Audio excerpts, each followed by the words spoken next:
Hello students, welcome to the Ramban series of Business Communication subject.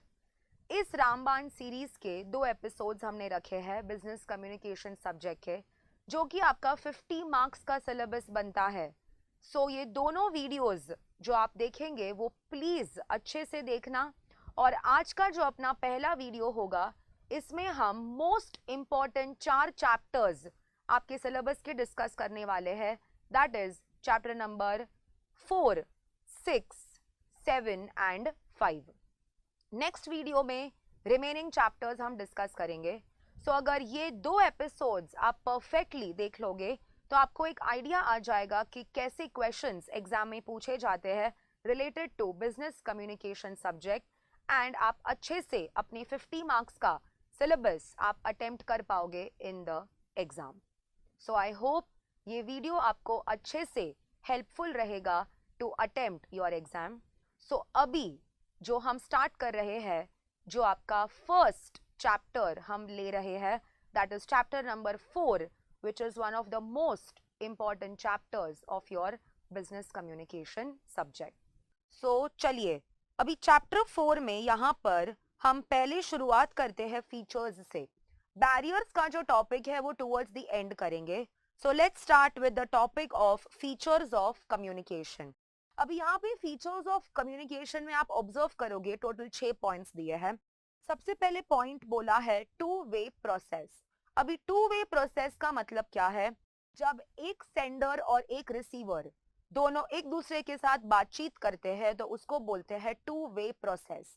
अगर communication रखना है तो एटलीस्ट 2 जन तो होने चाहिए. दैट मीन्स एटलीस्ट 1 सेंडर और 1 रिसीवर तो होना ही चाहिए आपका कम्युनिकेशन को इनिशिएट करने के लिए. हेंस टू वे प्रोसेस का मतलब है at least 1 sender and 1 receiver needs to be present to start the communication process. Second, ongoing process. अभी ongoing process का मतलब होता है that it is going to be continuous. Continuous मतलब ongoing. इसका मतलब let's say for example, अगर हमने डिसाइड किया है कि आपको पूरा सब्जेक्ट पढ़ाना है, तो अभी पूरा सब्जेक्ट जब तक कंप्लीट नहीं होता तब तक ये प्रोसेस क्या रहेगा? On going. हम ऐसा बीच में नहीं बोल सकते कि चलो अभी नहीं पढ़ाना है, 1-2 चैप्टर्स पढ़ाकर अगर हमने बोल दिया कि आगे हमें अभी टॉपिक्स आपको नहीं पढ़ाने हैं, that is not something which is done. Hence अगर आपने कम्युनिकेशन को स्टार्ट किया है तो जब तक आप कॉन्वर्सेशन को कंप्लीट नहीं करते हो, मैसेज को नहीं पहुंचाते हो, तब तक ये प्रोसेस क्या रहेगा? On going. Third, consists of not only facts but ideas and emotions too. इसका मतलब communication verbal as well as non-verbal दोनों होता है. Now when I say verbal, verbal का मतलब होता है जब भी आप words use करते हो. non-verbal का मतलब होता है जब आप words use नहीं करते. So communication can be both combination of verbal plus non-verbal messages. Fourth, dynamic process. Dynamic का मतलब होता है something that is ever changing. जो जमाने के साथ बदलता रहता है उसको हम बोलते हैं dynamic process. जैसे for example if I tell you, आज से अगर 10-15 साल पहले की बात करें, अगर किसी का बर्थडे होता था तो हम कैसे विश करते थे? एक ग्रीटिंग कार्ड देते थे उनको विश करने के लिए. बट अभी क्या है? अभी सोशल मीडिया पे हम एक पोस्ट डाल देते हैं उस पर्सन को बर्थडे विश करने के लिए. तो इसका मतलब है कि जमाने के साथ जिस तरीके से सिचुएशन बदलता है उस तरीके से अपना बातचीत करने का, जो कम्युनिकेशन करने का तरीका है, वो भी क्या होता है? चेंज होता है. So that is dynamic process. Next, goal oriented process. इसका मतलब सेंडर और रिसीवर दोनों का गोल क्या होना चाहिए? सेम होना चाहिए. सो व्हेन आई से that communication is a goal oriented process, it means goals of sender and receiver should match. जैसे लेट्स से फॉर एग्जांपल आप जब भी कंपनी सेक्रेटरीज बन जाओगे तो आप जॉब्स के लिए अप्लाई करोगे। सो लेट्स से न्यूज़पेपर में आपने एक एडवर्टाइजमेंट देखा कि एक इंजीनियर की जरूरत है, तो क्या आप उस ऑर्गेनाइजेशन में अप्लाई करोगे जहां पे इंजीनियर की जरूरत है? Of course not, because you are a CS. तो आपका गोल और ऑर्गेनाइजेशन का गोल मैच नहीं करता है। बट अगले दिन आपने न्यूज़पेपर में एडवर्टाइजमेंट देखा दैट एक फ्रेशर सीएस की जरूरत है, सो वहां पर आप अप्लाई करोगे बिकॉज आपका गोल और ऑर्गेनाइजेशन का गोल क्या हो रहा है? मैच हो रहा है। Hence we can say that communication is a goal oriented process.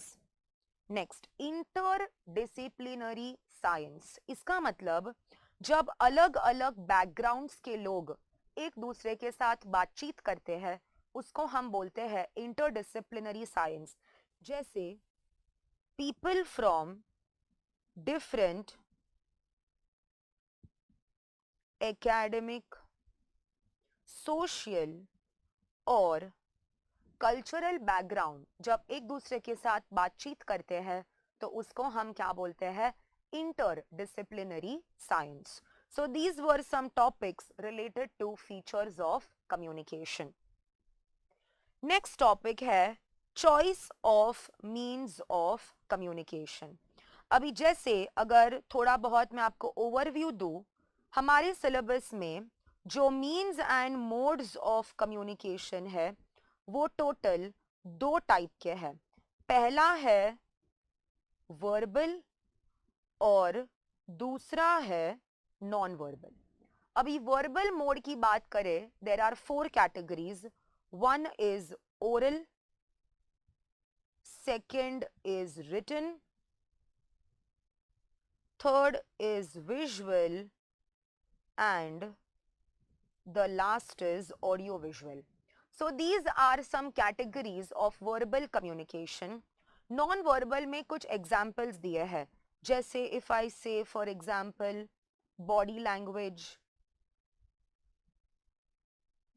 then I can say facial expressions, eye contact, etc.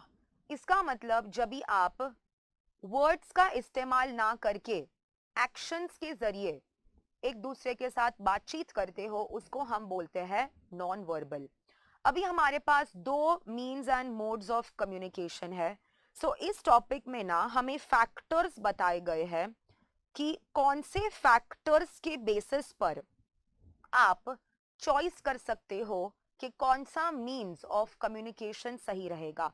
So these are 5 factors given on the basis of which choice of means of communication can be selected. So as you see, point number 1 जो पहला factor दिया है वो क्या है? Organizational size and policy. इसका मतलब let's say अगर आपका ऑर्गेनाइजेशन लार्ज है तो ज्यादा लोग आपके ऑर्गेनाइजेशन में काम कर रहे होंगे, एंड अगर ज्यादा लोग ऑर्गेनाइजेशन में काम कर रहे हैं so it is always better कि आप अपना कम्युनिकेशन कैसे रखो? रिटन फॉर्मेट में रखो।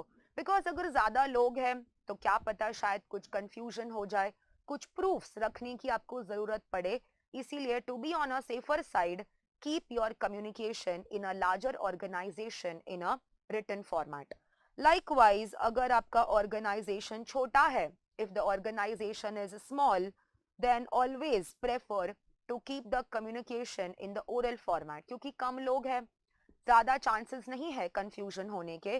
सो प्रेफरेबली अगर आपका छोटा ऑर्गेनाइजेशन है तो आप उसमें ओरल कम्युनिकेशन यूज कर सकते हो। Second factor is cost factor. अभी अगर कोई मैसेज इंपॉर्टेंट है, if you feel any message is important, then do not hesitate in spending the money. आप पैसा खर्चा करो क्योंकि आपके लिए वो कम्युनिकेशन क्या है? इंपॉर्टेंट है। जैसे फॉर एग्जाम्पल अगर हम बात करें, अगर स्टूडेंट्स को ऐसा बोला कि दो स्टूडेंट के बीच में एक ही टेक्स्ट बुक दिया जाएगा तो ये गलत होगा। अगर मैं ऐसा बोलूं कि चलो चलो हमें ना कॉस्ट कटिंग करना है तो दो स्टूडेंट के बीच हम एक ही टेक्स्ट बुक देंगे, आप दो स्टूडेंट्स शेयर करो, ये गलत होगा। बिकॉज स्टूडेंट्स के लिए जो टेक्स्ट बुक है वो एक इम्पॉर्टेंट कम्युनिकेशन है, तो उसके लिए आपको खर्चा करना पड़ेगा। एंड अगर कुछ भी इम्पॉर्टेंट होता है so it is always better कि आप उसको किस फॉर्मेट में रखो, रिटन फॉर्मेट में रखो। So in short, if the message is important, spend the money. If the message is not important, don't spend so much of money unnecessarily, वरना वो waste हो जाएगा। Next, nature of message. अभी nature of message की अगर बात करें, if for example nature of message let's say urgent है, या तो फिर नेचर ऑफ मैसेज कॉन्फिडेंशियल है, या तो फिर नेचर ऑफ मैसेज इंपॉर्टेंट है। So depending on the nature of message आप अपना चॉइस ऑफ कम्युनिकेशन कर सकते हो। जैसे मान लो अगर कोई मैसेज अर्जेंट है सो उसको ईमेल के जरिए मत भेजो। क्यों? बिकॉज क्या पता अपना जो रिसीवर है वो कब ईमेल पढ़े। सो इट्स बेटर अगर फेस टू फेस बात हो सकती है अर्जेंट मैसेजेस में, या तो फोन पर अगर बात हो सकती है तो उस वे में आप अर्जेंट मैसेज को कन्वे कर सकते हो। अगर कोई मैसेज कॉन्फिडेंशियल है, सीक्रेट है, तो इट इज ऑलवेज बेटर कि आप फेस टू फेस मिलकर बातचीत कर लो और वो कॉन्फिडेंशियल मैसेज सेंड कर दो। अगेन अगर मैसेज इंपॉर्टेंट है एंड आपको लगता है कि आगे जाके वो यूज होने वाला है इन द फ्यूचर, तो इट इज ऑलवेज बेटर कि आप उसको रिटन फॉर्मेट में रखिए। बिकॉज रिटन कम्युनिकेशन का सबसे बड़ा एडवांटेज क्या होता है, that there is proof, there is evidence of written communication. Next, distance involved. Let's understand distance involved. Let's say मेरे 3 ऑफिसेज है। One office is in Mumbai, second branch मेरा पुणे में है, and third branch let's say is in Bangalore. अभी मुंबई और पुणे में frequently face to face communication possible होगा। क्यों पॉसिबल होगा? बिकॉज डिस्टेंस इन्वॉल्व्ड क्या है, शॉर्ट है बिटवीन मुंबई एंड पुणे। इसका ये मतलब है क्या कि मुंबई और बैंगलोर और पुणे के बीच बातचीत ही नहीं होगी? Of course not.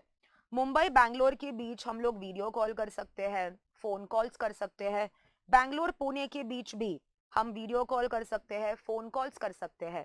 तो अगर डिस्टेंस इन्वॉल्व्ड कम है तो face to face communication frequently possible हो सकता है। एंड अगर डिस्टेंस इन्वॉल्व ज्यादा है so definitely frequent face to face तो पॉसिबल नहीं होगा, बट हमारे पास दूसरे मोड्स ऑफ कम्युनिकेशन है, दैट इज वीडियो कॉन्फ्रेंसिंग या नॉर्मल वॉइस कॉल पे भी हम बात कर सकते हैं। Next, last factor, important factor, that is a factor of resources. अभी रिसोर्सेज का यहाँ पे मतलब है दैट जो भी रिसोर्सेज यूज हो रहे हैं वो sender as well as receiver दोनों के पास होने चाहिए। Let's say for example I want to call my best friend. अभी मेरे बेस्ट फ्रेंड के पास ना स्मार्टफोन नहीं है, बट मुझे तो वीडियो कॉल ही करना है। मेरे फ्रेंड के पास एक नॉर्मल सा फोन है जिसमें सिर्फ वॉइस कॉल हो सकता है। तो अगर मेरे पास स्मार्टफोन है, I am the sender, but अगर मेरे रिसीवर के पास स्मार्टफोन नहीं होगा so I will not be able to do video call. In short, अगर मुझे वीडियो कॉल करना है इसका मतलब सेंडर और रिसीवर दोनों के पास वो रिसोर्सेज होने चाहिए जो वीडियो कॉल को सपोर्ट करे। क्या इसका मतलब फ्रेंड के साथ बात नहीं होगी? ऑफ कोर्स होगी, नॉर्मल वॉइस कॉल तो हम कर ही सकते हैं, बिकॉज मेरे फ्रेंड के पास वॉइस कॉल सपोर्ट करने के लिए प्रॉपर रिसोर्सेज अवेलेबल है।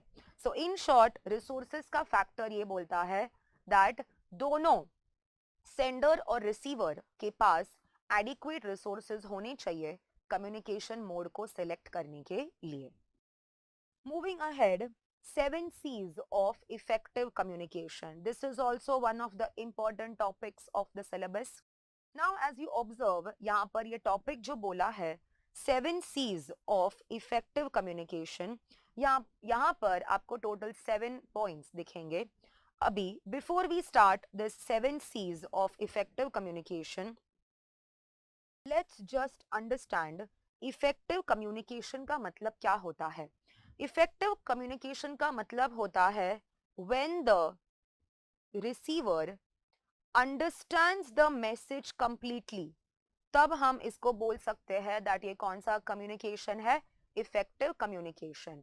सो आज अगर आप ये वीडियो मेरा देख रहे हो एंड इस वीडियो के जरिए अगर आपको सारा इंफॉर्मेशन बराबर से समझ में आ रहा है, then we can say that this video is an effective communication to the viewers.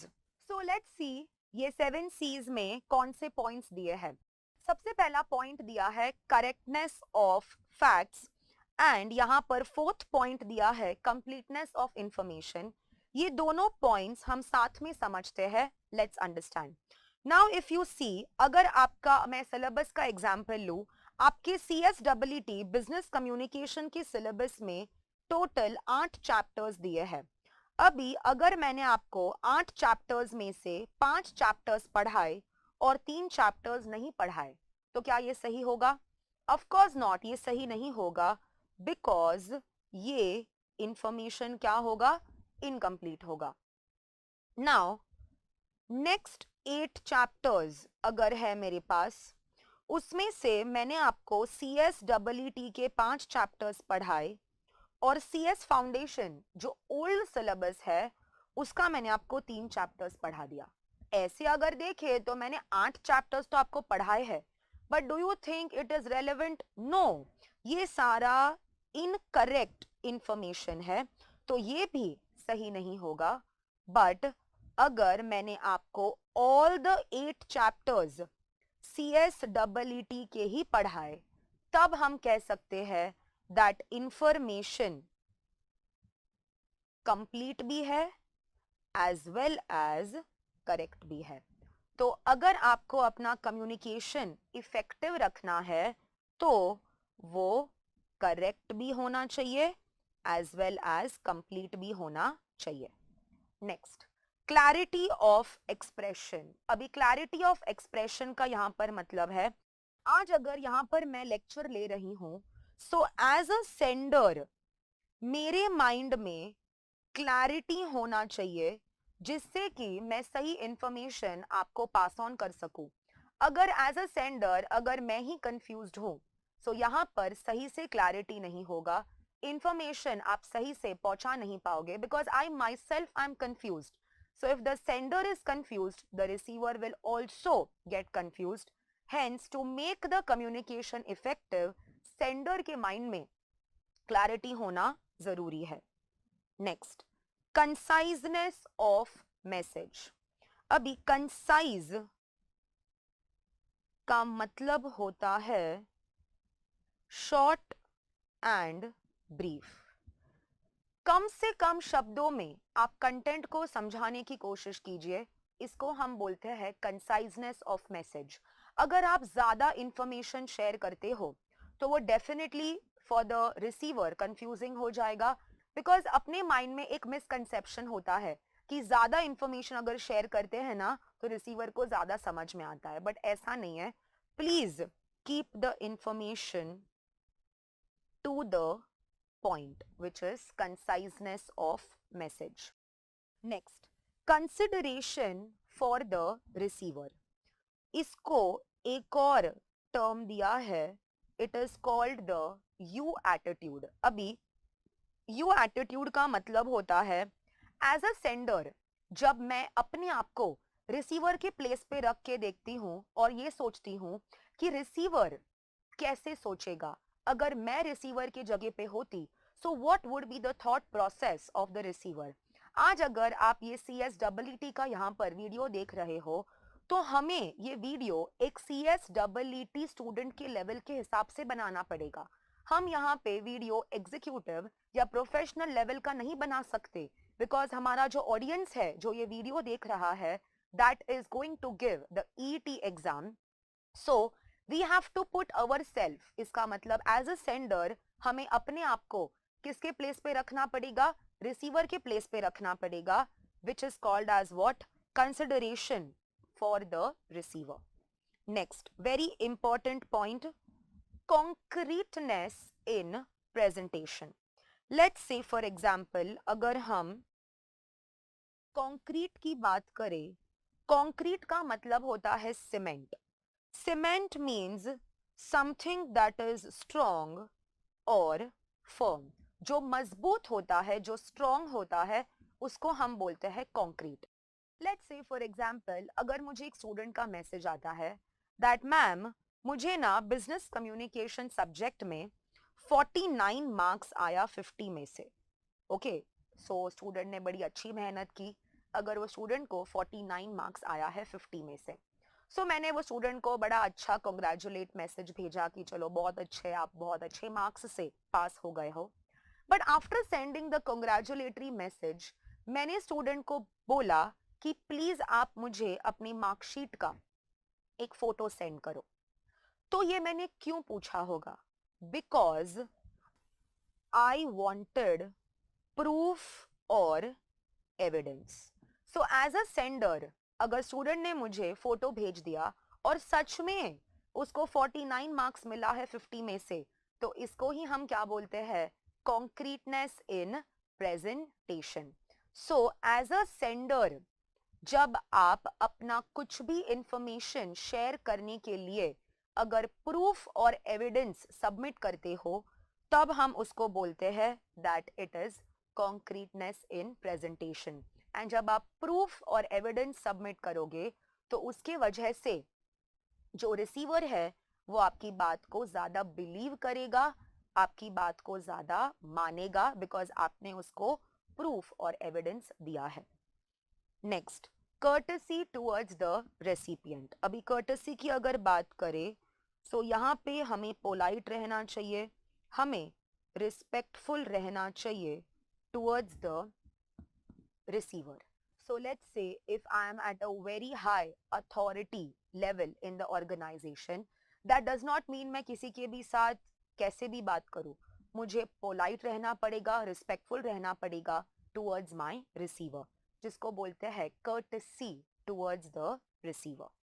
So ये थे आपके 7 points related to 7 C's of effective communication. Next, communication networks, one of the most important topics. Sure question आता ही आता है networks पे. Now as you observe, there are total 5 networks in your syllabus. अब ये जो 5 networks है, ये पांचों networks की अगर आप observe करोगे स्क्रीन पर, यहाँ पे diagrams दिए हुए हैं. So अगर diagrams सिर्फ अपने understanding के लिए है, एग्जाम में you do not have to do the diagrams because it is a MCQ based exam. Exam में they will not ask you कि आपको डायग्राम बनाना है. It is impossible because it is MCQ based exam. So let's start with the first network, that is vertical network. अभी जब भी आप diagram देखो, always observe arrows क्या है. अगर इस डायग्राम का अगर हम arrows observe करें, so ये जो arrows है वो दोनों two way है. इसका मतलब सुपरवाइजर भी बात कर रहा है सबऑर्डिनेट के साथ, एंड वाइस वर्सा सबऑर्डिनेट भी बात कर रहा है सुपरवाइजर के साथ. इसका मतलब आज अगर मैं मान लो सुपीरियर हूं एंड आप मेरे सबऑर्डिनेट हो, सो यहां पर दोनों भी एक दूसरे के साथ क्या कर सकते हैं? बातचीत कर सकते हैं. So that is superior and subordinate. So अगर एरोज दो तरफा है, तो हम कह सकते हैं it is a two way process. And अगर टू वे प्रोसेस है, तो क्या पॉसिबल होगा? फीडबैक पॉसिबल होगा. सो वर्टिकल नेटवर्क में क्या होता है? When the superior and subordinate have communication with each other and it is a two-way communication. Since it is a two-way communication, what is possible? Feedback is possible. So question अगर ऐसे आता है, communication that takes place between superior and subordinate and vice versa, it is called as dash network. It is vertical network. Next, circuit network. अगर यहाँ पे भी अगर आप डायग्राम ऑब्जर्व करो, एक पर्सन ए है एंड एक पर्सन बी है. ए ने मैसेज भेजा बी को और बी ने उसका क्या दिया? जवाब दिया, दैट इज फीडबैक दिया. इसका मतलब एक साइकिल कंप्लीट होता है.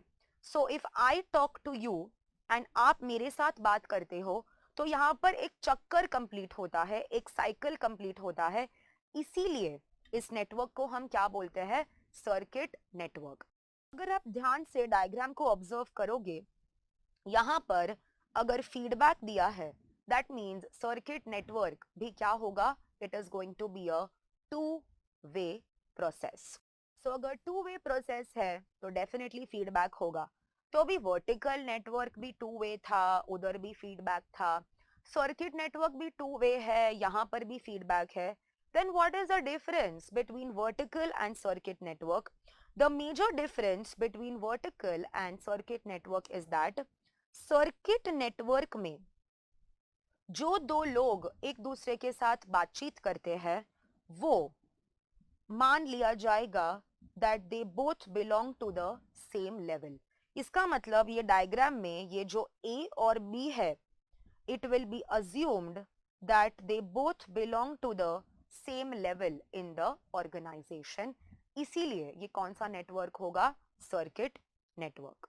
सो अगर ये अजम्पशन लेकर चले दैट सर्किट नेटवर्क में जो दो लोग एक दूसरे के साथ बातचीत करते हैं वो सेम लेवल को बिलोंग करते हैं, तो circuit network is very much similar to horizontal flow of communication. Next, chain network. अगर यहां पर आप ऑब्जर्व करो chain network, more importantly if you observe the arrows, all the arrows are in one direction। इसका मतलब chain network is which communication, one way communication, and अगर one way communication है तो feedback possible नहीं होगा। So chain network की अगर मैं बात करूं, I'll just make the diagram here again so that you understand। A बात करता है B के साथ, B बात करता है C के साथ, A having conversation with D and D is having conversation with E। So यहाँ पे अगर हम observe करें in chain network, it follows organizational hierarchy। इसका मतलब proper levels of management के जरिए communication होता है। इसका मतलब A directly C के साथ बात नहीं कर सकता, A को पहले किसके साथ बात करनी पड़ेगी, B के साथ बात करनी पड़ेगी, एंड देन फर्दर B किसके साथ बात करेगा, C के साथ बात करेगा, एंड सो ऑन। सो यहाँ पर ये लाइन ध्यान से समझना। I will repeat this line 3 times, so pay attention. All subordinates receive command from their superior. इसका मतलब B और D का सुपीरियर कौन है, A, तो B और D को इंस्ट्रक्शन कौन देगा, A देगा।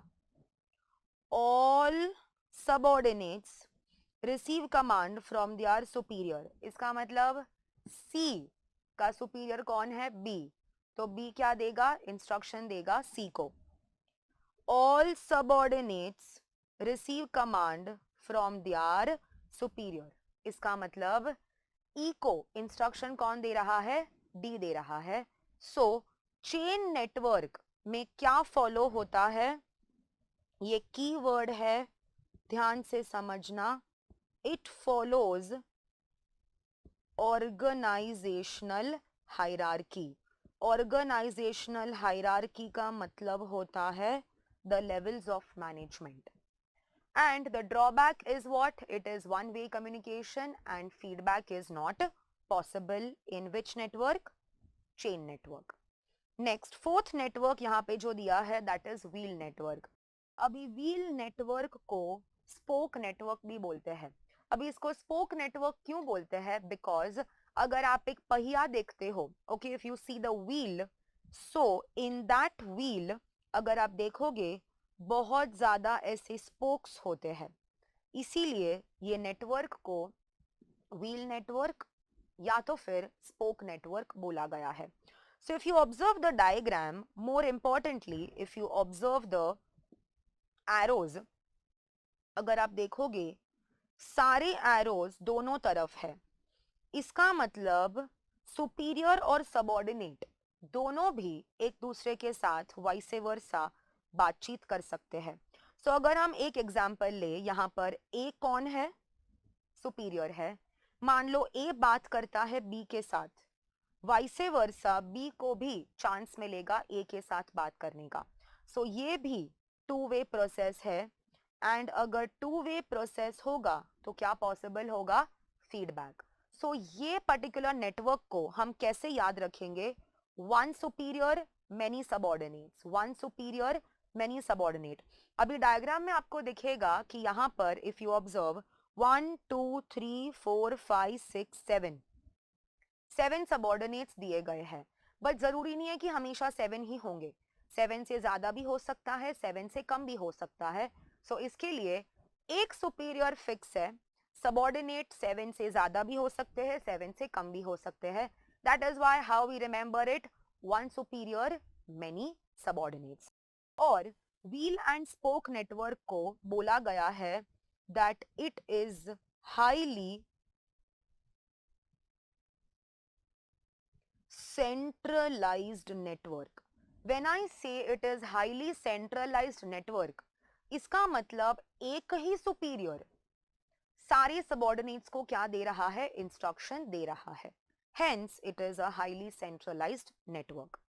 And the last network in your syllabus जो दिया है, that is the star network. अगर आप ऑब्जर्व करोगे डायग्राम को, यहाँ पर डायग्राम के बीचों बीच एक स्टार शेप बन रहा है. इसीलिए इस नेटवर्क को यहाँ पर क्या बोला है? Star network. And very carefully if you observe the diagram, everybody can talk freely in the organization. इसका मतलब स्टार नेटवर्क में there is no superior and there is no subordinate. No superior, no subordinate.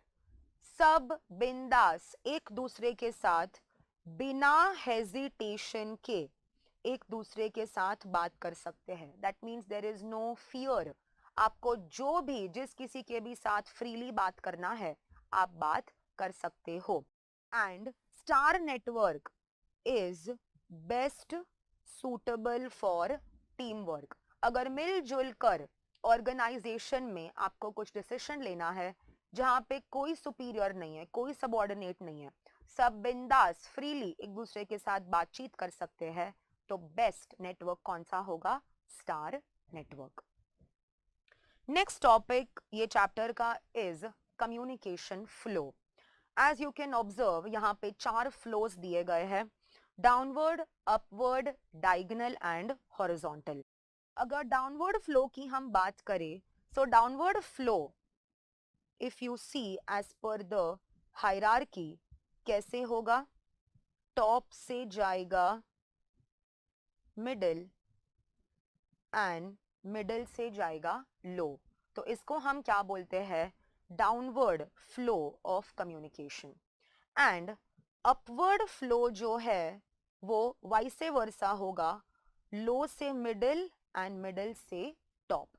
Downward flow की अगर मैं बात करूं, downward flow में जो भी बातचीत होगी वो ज्यादा करके क्या होगा? Rules, regulations and instruction. So rules, regulation, instruction जो है वो टॉप मैनेजमेंट से मिडिल मैनेजमेंट तक जाएगा एंड मिडिल मैनेजमेंट से लोअर मैनेजमेंट तक जाएगा. एंड अगर हम अपवर्ड फ्लो की बात करें, अपवर्ड फ्लो में ज्यादा करके we have suggestions and opinions.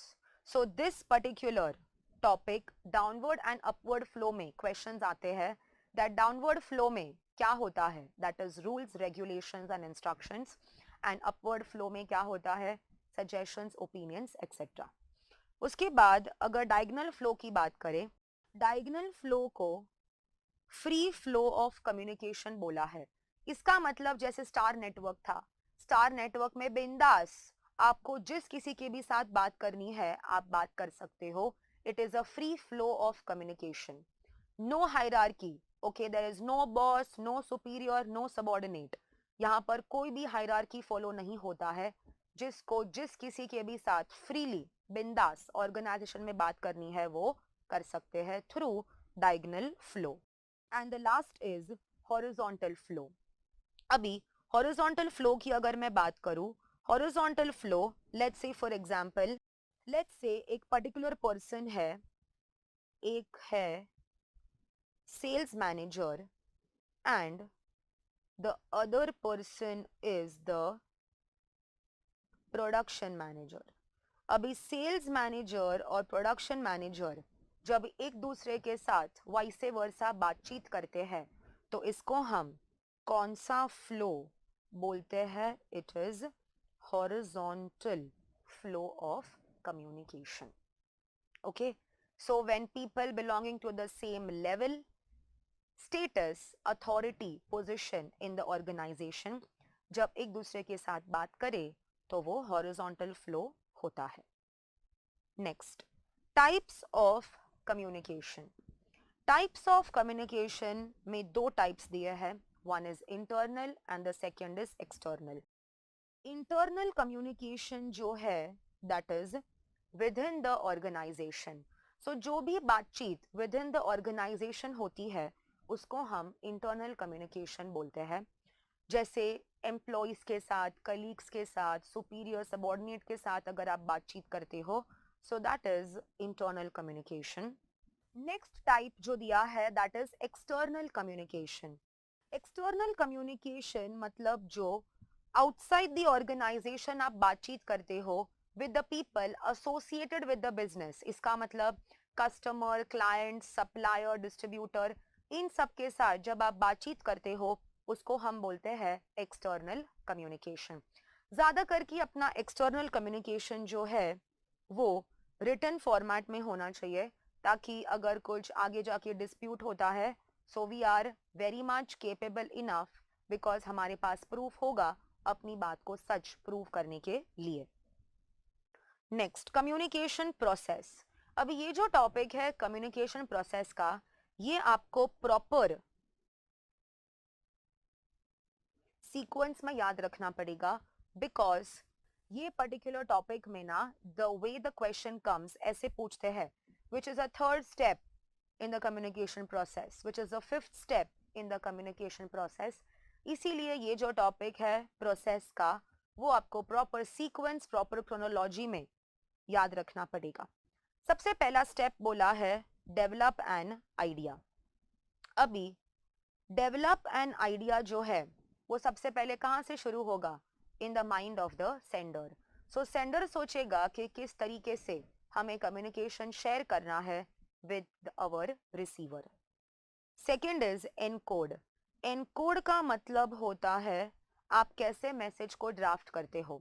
So as a sender जब आप मैसेज को ड्राफ्ट करते हो, जब आप मैसेज को प्रिपेयर करते हो, उसको हम बोलते हैं एनकोड या तो एनकोडिंग। ट्रांसमिट। ट्रांसमिट का मतलब होता है चैनल, जो जरिया। जैसे करंटली ये जो ट्रांसमिशन हो रहा है मैसेज का, that is through video conferencing. That means video के जरिए, ऑडियो विजुअल के जरिए हम आपको ये मैसेज पहुंचा रहे हैं। सो आप किस वे में, क्या आपका जरिया है, क्या चैनल है, उसको हम बोलते हैं ट्रांसमिट। Next is receive. जैसे ही मैसेज आप ट्रांसमिट करोगे वो रिसीवर तक पहुंच जाएगा and receiver will receive the message. After receiving the message वो मैसेज को क्या करेगा? डिकोड करेगा। दैट मीन्स वो अंडरस्टैंड करने की कोशिश करेगा, which is called as decoding. Next is feedback. Feedback मतलब समझने के बाद रिसीवर जब ये रिप्लाई देता है उसको हम बोलते हैं feedback, which is reply off the receiver. ऐसे देखने जाए तो अपना जो कम्युनिकेशन का स्टेप्स है ना वो यहाँ पर ही कंप्लीट हो जाता है, because feedback is considered as a last step in the process of communication. But अगर कभी कभी नॉइज है तो नॉइज को भी हमने लास्ट पार्ट में रखा है। अभी जरूरी नहीं है कि हर बार कम्युनिकेशन में नॉइज होगा ही होगा। अगर नॉइज नहीं है तो आपका स्टेप कहाँ पर कंप्लीट हो जाएगा? फीडबैक पर ही कंप्लीट हो जाएगा। एंड अगर नॉइज है तो noise is going to be the last step in the communication process. Noise is nothing but जो डिस्टर्बेंसेस होते हैं उसको हम बोलते हैं noise. Then there are some random terms जो दिए हैं। Face to face communication. अभी फेस टू फेस कम्युनिकेशन मतलब जब भी सेंडर और रिसीवर एक दूसरे के साथ ओके फेस टू फेस बातचीत करते हैं, आमने सामने बैठकर अगर बातचीत आप कर रहे हो तो उसको हम क्या बोलते हैं? Face to face communication. Channel of communication, that is जिस मीडियम के जरिए आप मैसेज को ट्रांसमिट करते हो उसको हम बोलते हैं चैनल। दैट मीन्स क्या जरिया है आपका मैसेज भेजने का, उसको हम बोलते हैं channel of communication. So let's start now the last topic ये चैप्टर का, जो है बैरियर्स टू कम्युनिकेशन। अभी बैरियर्स का मतलब होता है जो रुकावटें आती है ड्यूरिंग द कम्युनिकेशन प्रोसेस, जो ऑब्स्टिकल्स होते हैं उसको हम क्या बोलते हैं? Barriers to communication. अभी फर्स्ट पॉइंट यहाँ पे बैरियर्स का बोला है which is lack of planning. आज अगर मैं ये वीडियो शूट कर रही हूँ तो मुझे पता होना चाहिए दैट मुझे कौन से टॉपिक्स आपके साथ शेयर करने हैं। आज अगर मैं एकदम अनप्लान्ड वे में यहाँ पर आपके साथ ये इंफॉर्मेशन शेयर कर रही हूँ तो वो बैरियर कॉज करेगा इन द कम्युनिकेशन, बिकॉज मैं खुद भी कंफ्यूज हो जाऊंगी और रिसीवर भी कंफ्यूज हो जाएंगे। सो कम्युनिकेशन को सही रखने के लिए प्लानिंग का होना जरूरी है। अगर प्लानिंग सही से नहीं हुआ कम्युनिकेशन का तो वो क्या कॉज करेगा? बैरियर। Second, false assumption. अभी फॉल्स अजम्पशन का मतलब समझो। लेट्स से आप सब ईईटी के स्टूडेंट्स हो, ठीक है।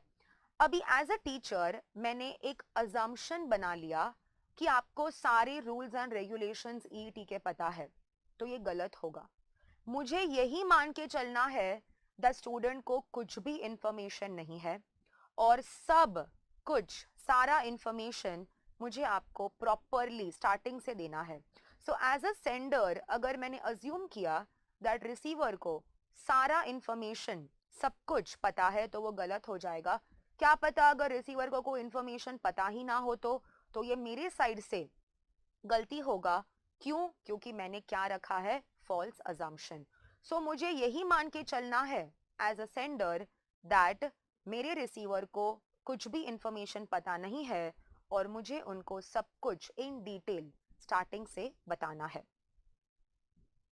Third, ambiguity. एम्बिग्विटी का मतलब होता है कंफ्यूजन। सो जितना ज्यादा कंफ्यूजन होगा उतना ज्यादा क्या होगा? बैरियर होगा। आज अगर मान लो मुझे टॉपिक्स क्या है ईटी में वो पता ही नहीं है, I am absolutely confused, I am unaware कि पढ़ाना क्या है, कैसे पढ़ाना है, कैसे क्वेश्चंस आते हैं। सो अगर कंफ्यूजन ज्यादा होगा तो वो क्या कॉज करेगा? Barrier in communication. Next, distortions. Distortions का मतलब होता है disturbances. So यहाँ पर noise you can say is a type of distortion. So यहाँ पर इस पर भी question आता है that noise is which barrier? Noise is a physical barrier. अभी फिजिकल बैरियर का मतलब होता है ऐसे बैरियर्स जो अपने सराउंडिंग्स में होते हैं। ओके, जैसे मान लो अगर हम ये लेक्चर ले रहे हैं और बाजू में अगर कुछ लाउड स्पीकर का आवाज आता है, so that is in our surrounding, अपने आसपास में है। सो इसके लिए नॉइज कौन सा बैरियर माना जाएगा? Physical barrier. सो जितना ज्यादा डिस्टॉर्शन, जितना ज्यादा डिस्टर्बेंसेस, उतना ज्यादा barrier. Next, passing judgements. As a sender मुझे रिसीवर को क्या देना चाहिए? Opportunity of being heard. Let's say for example you are one of my workers in the factory. Okay, आप बड़े ही अच्छे फैक्ट्री में मेरे वर्कर हो, बड़े ही ऑनेस्ट हो। मैंने आपको ना एक वेल्डिंग का काम दिया है। अभी वो वेल्डिंग के काम में मैंने आपको बोला कि 2 घंटे में ये वेल्डिंग का काम खत्म करना है, उसके बाद मैं चेक करने आऊंगी, सुपरवाइज करने आऊंगी क्या आपने वेल्डिंग का काम सही से किया है या नहीं। सो जब आपने वेल्डिंग का काम शुरू किया ना, बाजू में ही एक बड़ा सा पेट्रोल का कैन रखा था। अभी वेल्डिंग आप जानते हो कि जब आप वेल्डिंग करते हो तो बहुत ज्यादा स्पार्क्स निकलते हैं। सो अभी बाजू में पेट्रोल का कैन रखा है। Now petrol is an inflammable good, वो तुरंत क्या है? फायर पकड़ लेगा। सो मैंने एक जजमेंट बना लिया मेरे माइंड में कि आपने जानबूझकर वो पेट्रोल के कैन के बाजू में ही अपना काम करना चालू किया, बिकॉज आपका इंटेंशन क्या था? मेरा नुकसान कराना। मैंने आपको बोलने का मौका ही नहीं दिया, मैंने आपको अपने आप को डिफेंड करने का चांस ही नहीं दिया, और मैंने आपको सीधा कर दिया सस्पेंड। अभी आपको बड़ा बुरा लगा कि अरे यार, मुझे तो बोलने का मौका ही नहीं दिया, मुझे तो सच में पता ही नहीं था कि वहां पर ऐसा पेट्रोल का कैन रखा है, और बिना मुझे पूछे ऐसे ही मुझे क्या कर दिया? सस्पेंड कर दिया। सो इसको ही हम बोलते हैं दैट अगर आप अपने रिसीवर को अपॉर्चुनिटी ऑफ बीइंग हर्ड नहीं दोगे तो वो क्या कॉज करेगा? बैरियर कॉज करेगा। So passing judgements by the sender is going to cause a barrier. So मुझे आपको पहले ही मौका देना चाहिए था बोलने का, दैट क्या तुम्हें सच में पता था कि वहां पर ऐसे पेट्रोल का कैन रखा है? तो आपको भी एक सफाई का चांस मिलता, अपने आप को प्रूव करने का चांस मिलता, which is passing judgments. So passing judgments becomes a barrier in communication अगर आप रिसीवर को अपॉर्चुनिटी ऑफ बीइंग हर्ड नहीं देते। नेक्स्ट, implied मीनिंग्स का मतलब होता है hidden meanings. Let's say for example मैंने आपको पूछा कि चलो let's go for dinner, okay, ऐसे कुछ प्लान बनाते हैं डिनर पे जाने का। तो आपने मुझे ऐसा बोला, देखते हैं, I will let you know, ऐसे बोला आपने। And I am a very innocent person, okay, मुझे समझ में नहीं आया कि इसमें आपका हिडन मीनिंग क्या है। अभी कोई भी पर्सन, आप भी जानते हो, ऐसा देखते हैं बोलते हैं ना, इसका मतलब क्या होता है? दैट उसको आना नहीं है या तो उसको मना करना है। जस्ट दैट वो स्ट्रेट फॉरवर्ड होके ओके बोल नहीं रहा है, लाइक मना नहीं कर रहा है। सो अगर आप ऐसा बोलते हो, देखते हैं, I will let you know, घर पे बात करके बताता हूँ या बताती हूँ कि मुझे वो प्लान में आना है या नहीं आना है। सो इसको हम बोलते हैं implied meaning, because implied meaning का ये जो बैरियर है वो कब अराइज होगा? जब मैं वो हिडन मीनिंग समझ नहीं पाऊंगी। आज अगर मैं आपको जानती हूँ एंड अगर आप बोलते हो देखते हैं, सो आई विल अंडरस्टैंड कि हाँ, इसका देखते हैं का मतलब है कि इसको आना नहीं है। So when the implied meaning barrier arises when I do not understand the hidden meaning, but if I understand the hidden meaning तो वो barrier cause नहीं करेगा। So this is implied meaning का barrier, and implied meaning का barrier आप कैसे resolve कर सकते हो? By being straight forward. मतलब जो भी है क्लियरली बोल दो यार, ऐसा घुमा घुमा के बात करने का क्या मतलब है? क्या पता सामने वाला बात को समझ ही ना पाए। सो इट्स ऑलवेज बेटर जो भी है, ओके, स्ट्रेट फॉरवर्ड होके whatever you want to say just say it. Okay, so you can say that implied meaning का बैरियर आप कैसे रिजॉल्व करोगे? By being straightforward. Next, lack of trust. अगर sender और receiver के बीच अगर ट्रस्ट नहीं है तो it will cause barrier to communication. Let's say मान लो मैंने आपको कुछ गलत इंफॉर्मेशन दे दिया, ओके, चलो एक बार ठीक है, दूसरी तीसरी बार ऐसा हुआ है कि मैंने आपको गलत इंफॉर्मेशन दिया है, तो आप मेरे बातों का भरोसा नहीं करोगे, बिकॉज आपके माइंड में हमेशा यही लगेगा दैट इसने तो पहले भी गलत इंफॉर्मेशन दिया था, गारंटी क्या है कि वापस गलत इंफॉर्मेशन दिया तो पता कैसे चलेगा कि गलत इंफॉर्मेशन दिया है या नहीं। सो अगर सेंडर और रिसीवर के बीच अगर ट्रस्ट नहीं है, so it will cause barrier in communication. And the last and the important topic, that is problems of semantic distortion.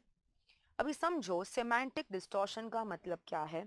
Let's say for example मैंने बोला 8 चॉकलेट्स, सिर्फ मैंने ऐसा बोला 8 चॉकलेट्स।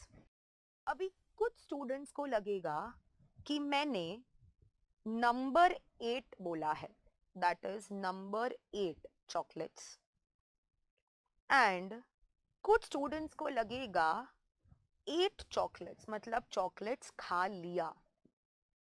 बट मेरा इंटेंशन था नंबर 8 बोलने का, बट तुम लोग क्या समझे 8 चॉकलेट्स। तो ये जो कंफ्यूजन होता है कंटेंट को समझने के टाइम, इसको हम क्या बोलते हैं, problems of semantic distortions.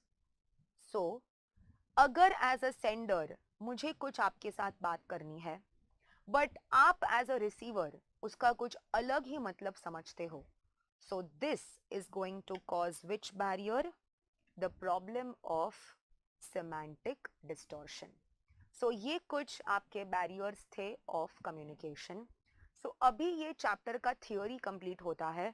So now we start discussing the MCQs. ये सारे एमसीक्यूज पास्ट पेपर्स में आए हुए हैं। सो एक आपको आइडिया आ जाएगा कि कैसे क्वेश्चंस चैप्टर नंबर 4 में से आते हैं। First question, choose the best phrase to complete the sentence. The transmission of information takes place using different channels, only over the telephone, only through the internet, only through written messages. Answer is option A, using different channels. मतलब आप अलग अलग वे से आप अपने message को क्या कर सकते हो, पास ऑन कर सकते हो. Which of the following is one of the goals of communication? The receiver must understand the message. The receiver must get confused with the message. The receiver must misinterpret the message. The receiver must forget the message. Answer is option A. The receiver must understand the message. Okay, तब जाके communication क्या माना जाएगा? Effective माना जाएगा. It is important to use the right means and mode of communication. On which of the following factors does the choice depend? Political outlook of the organization, the freedom of the organization, the size of the organization, and the approach of the organization. Answer is option C, the size of organization. In which of the following networks do all the subordinates receive command from one superior? Vertical network, wheel network, star network, circuit network. Answer is option B, wheel network. जैसे हमने पढ़ा था, one superior, many subordinates. If communication has to be understood without being submitted to ambiguity or vagueness, the sender must ensure that the message has which of the following factors? Clarity, convolution, complexity, challenge. Answer is option A, clarity. जितना ज़्यादा clarity होगा उतना कम confusion होगा. All of the following are features of vertical network except, मतलब कौन सा feature vertical network का नहीं है वो आइडेंटिफाई करना है. It is not an informal communication. Of course वो इनफॉर्मल नहीं है, फॉर्मल है. Immediate feedback can not be obtained.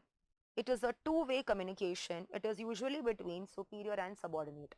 Answer is option B. क्या बोला है कि इमीडिएट फीडबैक पॉसिबल नहीं है, बट फीडबैक तो पॉसिबल होता है वर्टिकल नेटवर्क में, बिकॉज सुपीरियर एंड सबऑर्डिनेट एक दूसरे के साथ बातचीत कर सकते हैं. Choose the best option to complete the sentence. To prevent loss in transmission, the sender of the message should ensure all channels are free from noise before commencing the communication. Begin transmission immediately.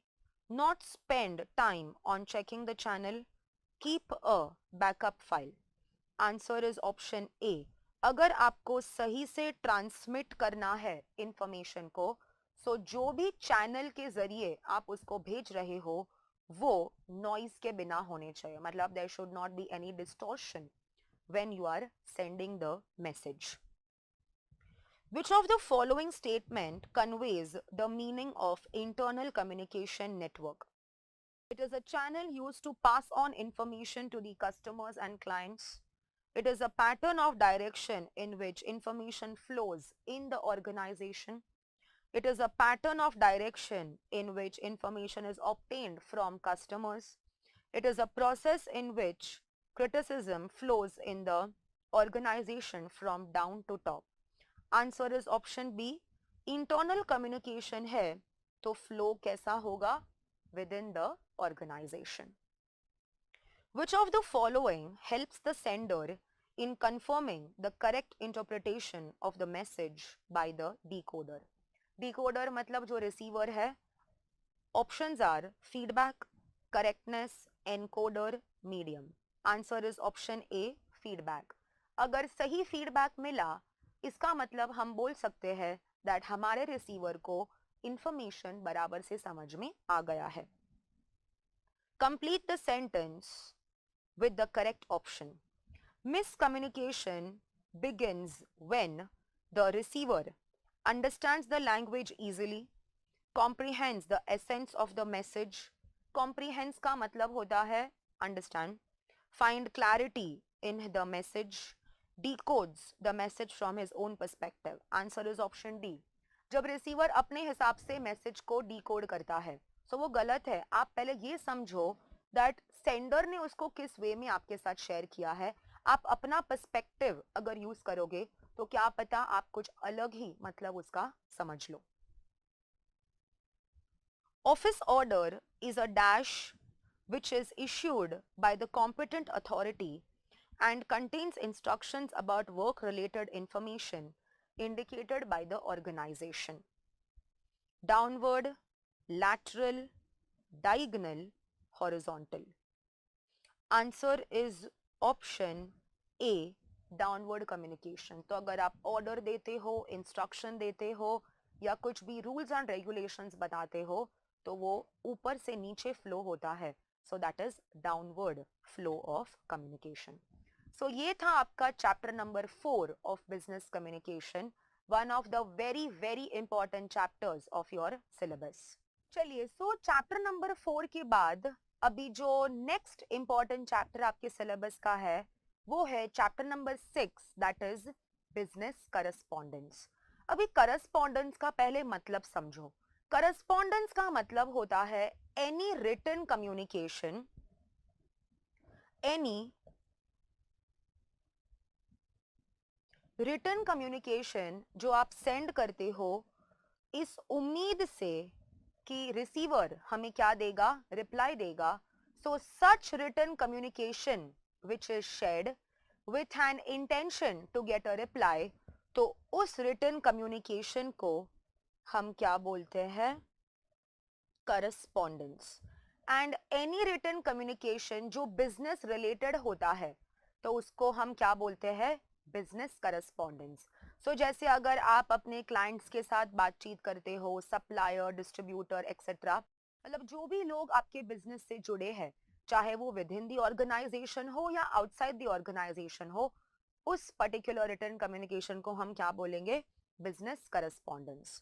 अभी इस particular chapter में एक topic दिया है which is parts of business letter.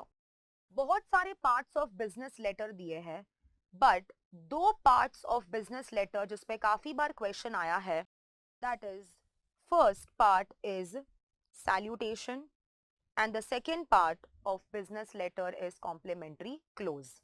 अभी सबसे पहला जो सैल्यूटेशन है यहाँ पर क्या बोला है, जैसे अगर हम लेटर की शुरुआत करते हैं so we always write either dear sir या तो डियर मैडम. जो आप लिखते हो उसको हम क्या बोलते हैं, सैल्यूटेशन. सो अगर आपका कम्युनिकेशन फॉर्मल है सो उसमें आप डियर सर या डियर मैडम यूज कर सकते हो. Now if you see the first line, यहाँ पे क्या दिया है दैट आपका जो सैल्यूटेशन का चॉइस है वो डिपेंड करता है on the extent of formality जो आप बताना चाहते हो towards the receiver. So इसका ये मतलब है, समझो अगर मैं आपको दो चॉइस दो, let's say एक salutation मैंने लिखा dear sir या dear madam depending on the situation of the receiver, and दूसरा salutation मैंने लिखा dear Mr. A या dear Miss A. अगर ये दो salutation को अगर हम कंपेयर करें सो डियर सर मैडम वाला जो सैल्यूटेशन है वो मोर फॉर्मल है और डियर मिस्टर ए, मिस ए वाला जो सैल्यूटेशन है वो लेस फॉर्मल है. सो अगर आपके रिसीवर के साथ ज्यादा फॉर्मल रिलेशन है तो आप डियर सर मैडम वाला यूज कर सकते हो सैल्यूटेशन, और कम फॉर्मल है तो आप क्या यूज कर सकते हो, डियर मिस्टर ए या तो dear miss A. Next coming to the instruction जो दिया है, दैट रिस्पेक्टेड सर अभी यूज नहीं किया जाता. इवन दो लेट्स से अगर आपके स्कूल में अगर आपको पढ़ाया गया होगा कि रिस्पेक्टेड सर या रिस्पेक्टेड मैडम यूज करना चाहिए सैल्यूटेशन में, बट अभी प्रैक्टिकली कॉर्पोरेट वर्ल्ड में कभी भी आप रिस्पेक्टेड वर्ड यूज नहीं करते. The word that is used is either dear sir और dear madam. Next is your complimentary close. अभी कॉम्प्लीमेंट्री क्लोज जो है वो हमेशा योर्स से शुरू होगा, एंड जब भी आप योर्स लिखते हो वो विदाउट अपोस्ट्रोफी होना चाहिए. इस पर भी क्वेश्चन आते हैं, अगर आपने योर्स ऐसे लिखा तो ये गलत माना जाएगा. सो व्हेन यू राइट योर्स उसमें कभी भी हम अपोस्ट्रोफी यूज नहीं करते. सो कॉम्प्लीमेंट्री क्लोज अगर हम बोले जैसे योर्स ट्रूली या तो yours sincerely. So when you end your letter, तो जब आप लास्ट में योर्स ट्रूली, योर्स सिंसियरली या तो रिगार्ड्स, कभी कभी हम रिगार्ड्स वर्ड भी लिखते हैं, तो ये सब आपके क्या माने जाते हैं, complimentary close. So as you see here what they have mentioned with respect to complimentary close is that complimentary close use होता है to properly okay and the letter, and what they have said is कि कभी भी हम ऐसा yours नहीं लिखते. The right way to write is YOURS without the apostrophe. Okay, so ये थे आपके पार्ट्स ऑफ बिजनेस लेटर के दो इंपॉर्टेंट पार्ट्स जिसके ऊपर क्वेश्चंस आए हुए हैं in the exam. I would suggest all the students बाकी जो भी पार्ट्स दिए गए हैं बिजनेस लेटर के, प्लीज वो आप गो थ्रू कीजिए. जैसे लेटर हेड हो गया, date, reference number, body of the letter, subject etcetera, ये सब भी आप गो थ्रू कीजिए बिकॉज वो भी एग्जाम में आ सकते हैं. नेक्स्ट इंपॉर्टेंट टॉपिक ये चैप्टर का that is layout of letters. Layout बोलो या तो हम इसको फॉर्मेट भी बोल सकते हैं, दैट आपका लेटर्स का फॉर्मेट लेआउट कैसा होना चाहिए. अभी दो लेआउट्स दिए हैं, one is the block format and the other is the semi blocked. अभी सेमी ब्लॉक्ड का दूसरा नाम मॉडिफाइड ब्लॉक स्टाइल लेटर भी दिया है. सो यहाँ पे डिफरेंस क्या है, एंड इस पे श्योर क्वेश्चन आता ही आता है एग्जाम में. सो ध्यान से ऑब्जर्व करना ब्लॉक्ड फॉर्मेट में क्या क्या बोला है कि उस फॉर्मेट में अपना जो प्लेसमेंट होता है इंफॉर्मेशन का वो कैसे होना चाहिए. सो सबसे पहले ब्लॉक्ड फॉर्मेट में what they have mentioned is जो डेट होता है लेटर का, जो रेफरेंसेस होते हैं, जो सब्जेक्ट होता है, सैल्यूटेशन होता है, पैराग्राफ होता है, कॉम्प्लीमेंट्री क्लोज जिसको कंक्लूजन भी बोलते हैं, एंड जो सिग्नेचर होता है, ये सब कुछ कहाँ से स्टार्ट होता है, it commences at the left margin. So let's say अगर ये मान लो ये मेरा पेज है यहाँ पे, सो सब कंटेंट अगर आपके लेटर के यहाँ पर अगर लेफ्ट हैंड साइड से अगर स्टार्ट हो रहे हैं तो ये पर्टिकुलर फॉर्मेट कौन सा फॉर्मेट माना जाएगा, blocked format. So how does the question come in the exam, they will ask you in dash format date, subject, salutation etcetera all comments from the left margin. Answer is going to be the blocked format. इसके अलावा there is one more information जो वो लोग ने block format का दिया है, that is क्या बोला है, that commas हम use नहीं करते. We do not use commas in inside address, salutation and complimentary close. Inside address का मतलब होता है receiver का address. So जब भी आप letter लिखते हो, लेटर में आपको डेफिनेटली रिसीवर का एड्रेस तो लिखना ही पड़ेगा, बिकॉज अगर नहीं लिखा तो लेटर पहुंचेगा कैसे आपके रिसीवर को. So in the blocked format inside address, salutation और कॉम्प्लीमेंट्री क्लोज में कॉमा नहीं होता है. सो जब ये ब्लॉक्ड फॉर्मेट आप बनाते हो and when you right your salutation, चाहे वो डियर सर या डियर मैडम हो, तो कॉमा हम यूज नहीं करते। सेम वे अगर हम बात करें कॉम्प्लीमेंट्री क्लोज की, जैसे मान लो मैंने लिख दिया योर्स ट्रूली, सो यहाँ पर भी कॉमा यूज नहीं होगा। एंड अगर आप एड्रेस लिखते हो रिसीवर का, तो वहां पर भी आप कॉमा यूज नहीं करते। So these were some information और you can say features about the block format of the letter. Next format जो यहाँ बताया है that is semi blocked format. Semi blocked बोलो या मॉडिफाइड ब्लॉक स्टाइल लेटर बोलो, अभी यहाँ पे समझना दो तीन पॉइंट्स अलग दिए हैं as compare to blocked format. First what they are saying is, यहाँ पर ब्लॉक्ड फॉर्मेट में क्या बोला है, जो डेट होता है, कॉम्प्लीमेंट्री क्लोज होता है और सिग्नेचर होता है लेटर में, वो हमेशा कहां पर प्लेस होगा, towards the right of the letter. अगर हम ब्लॉक्ड फॉर्मेट की बात करें, सब कुछ लेफ्ट हैंड साइड में था, यहां पर क्या है, three things are kept towards the right, that is date, complimentary close and signature. Apart from this if you observe, subject and the reference जो है वो कहां पर होगा, बीचों बीच प्लेस होगा, it will be placed in the centre. So two things are placed in the centre, one is the subject of the letter and जो भी अगर रेफरेंसेस आप देना चाहते हो लेटर में, वो लेटर के बीचों बीच उसका प्लेसमेंट होगा।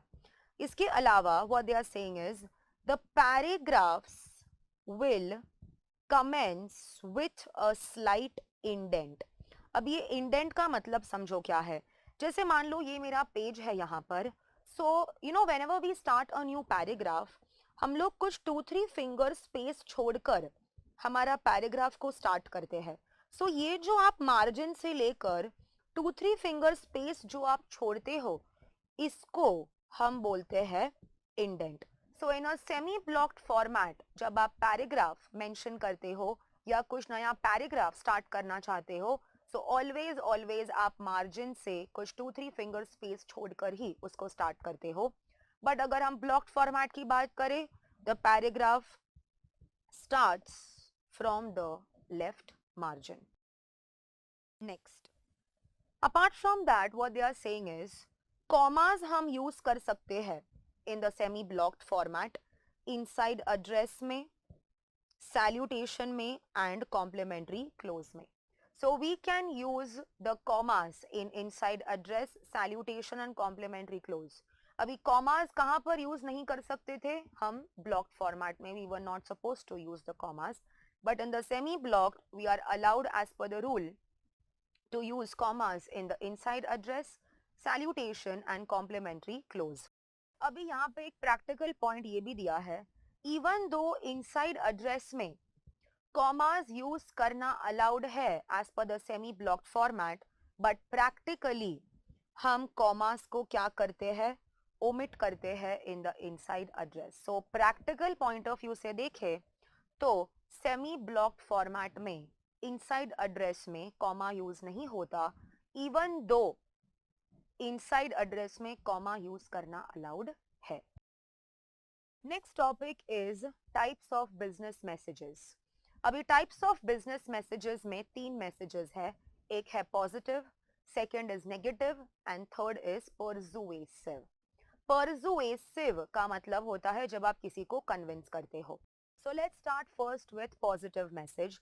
अभी पॉजिटिव मैसेज में क्या बोला है, that the audience is expected to react in a neutral to positive manner.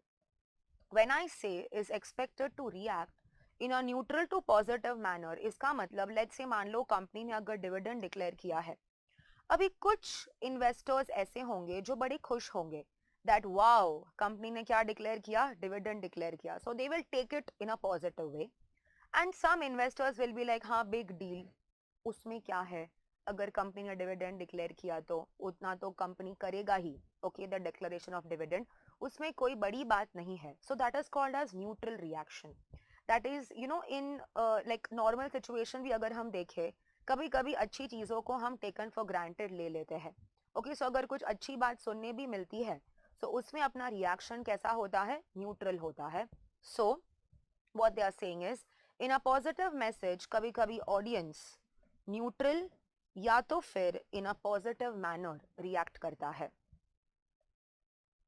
There are some examples given of positive messages. अगर किसी को कुछ congratulatory message भेजा, अगर आपका order confirm हो जाता है, या तो कुछ अगर आपने credit request अगर आपने किसी को दिया है और वो approve हो जाता है, so your requests and approvals are there. That means your message becomes a positive message. Next is your negative message. अभी negative message में क्या बोला है? The audience is expected to react in a negative manner. Okay, इसमें neutral नहीं होता. Okay, as human beings we never take like bad things in a neutral way. हमेशा अपना reaction क्या होता है? Negative ही होता है, because अपना message क्या है? Negative message है. So negative messages में आप expect कर सकते हो audience का reaction, it will be in a negative manner. And negative messages में obviously क्या होगा? There is going to be bad news. अभी negative message देना गलत नहीं है. There is nothing wrong in giving a negative message, but इस तरीके से आपको अपना negative message convey करना पड़ेगा जिस way में आप अपना business relationship को क्या कर सको? Preserve करके रख सको.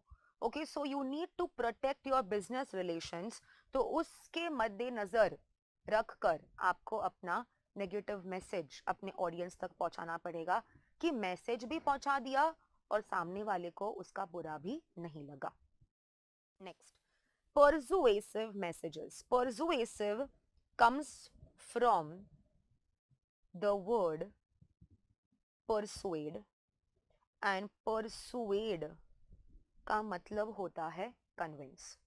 अभी अगर मान लो मुझे आपको बोलना है that आज आप सभी को 1 घंटा एक्स्ट्रा बैठना पड़ेगा काम करने के लिए. So I want you to sit 1 hour extra. But ऐसे ही थोड़ी बैठोगे.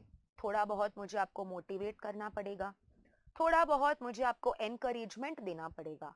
सो मैं आपको क्या बोलूंगी? चलो आज 1 घंटा एक्स्ट्रा काम कर लो, कल आपको 1 घंटा जल्दी घर जाने मिलेगा. सो इसको बोलते हैं persuasive message, that the audience is expected to need what? Encouragement in order to act as the sender desires. So such messages are called as what? Persuasive messages. Next topic is memorandum. अभी memorandum एक type का written communication है जो within the organization use होता है. तो यहाँ पे memo का सबसे पहले तो meaning दिया है. The meaning of the word memo is a note or a record for future use. And अगर future use के लिए है, that means ये कौन सा communication माना जाएगा? Written communication. अभी it is used within the organization, इसीलिए ये कौन सा communication है? Internal communication. Next, memorandum का plural forms दिया है. या तो उसको memorandums बोल सकते हो, या तो इसको बोल सकते हो memoranda. Okay, so there are 2 plural forms of memorandum.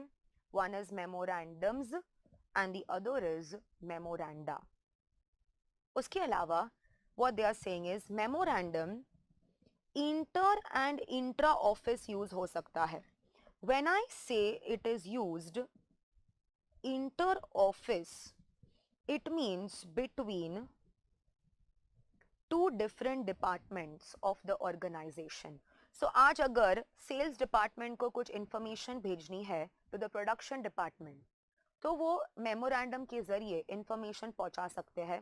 Even though the departments are different, but the organization is the same.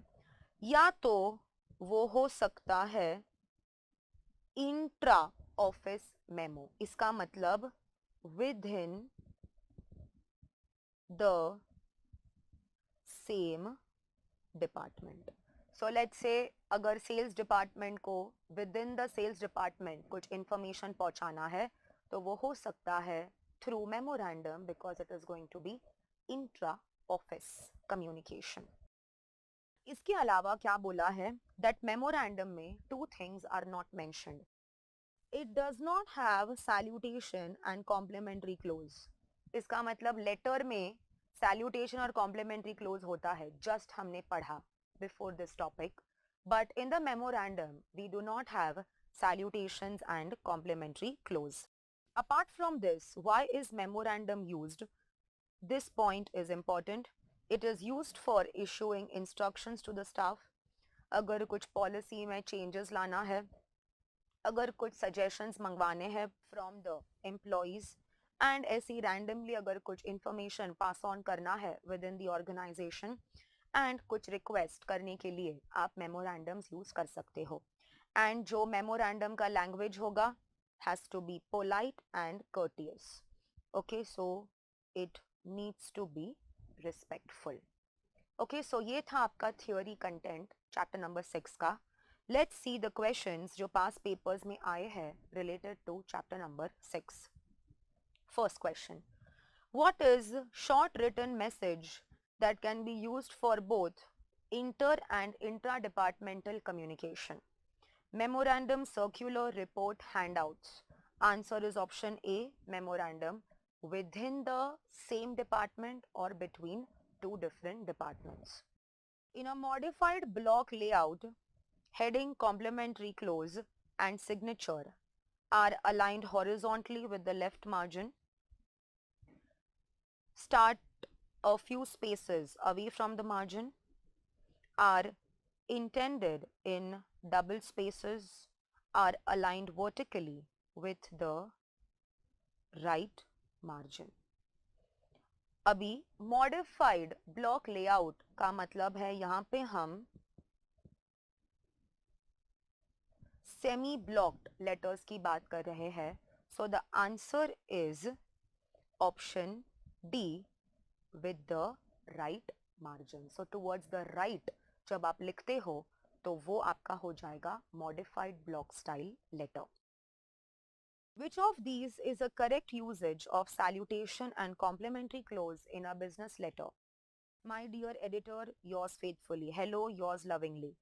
Hi, yours. Dear sir, yours sincerely. Answer is option D.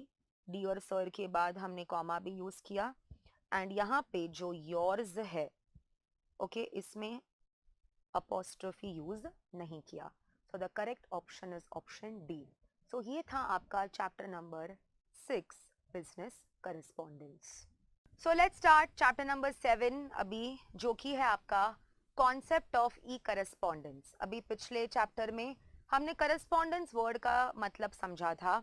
अभी वही written communication अगर आप internet के जरिए share करते हो तो उसको हम बोलते हैं ई करस्पॉन्डेंस.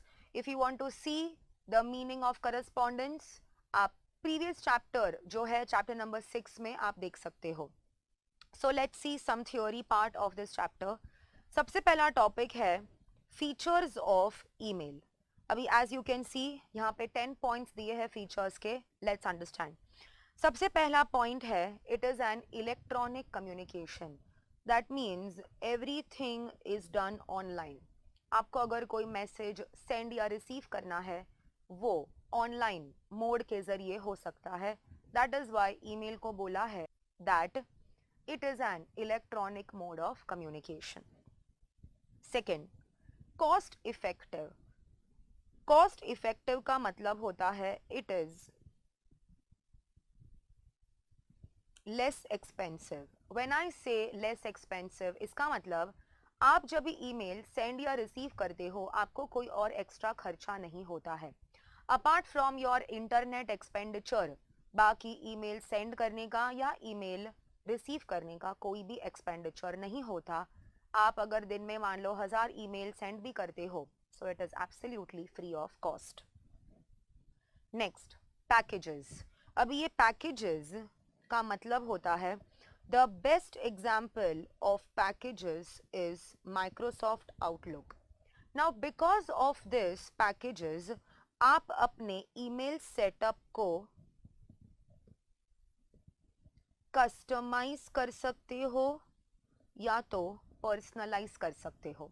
सो अगर आपको अपने हिसाब से, let's say my favourite colour is blue colour, तो अगर मुझे अपना ईमेल सेटअप ब्लू कलर का रखना है, so I can do that with the help of email packages.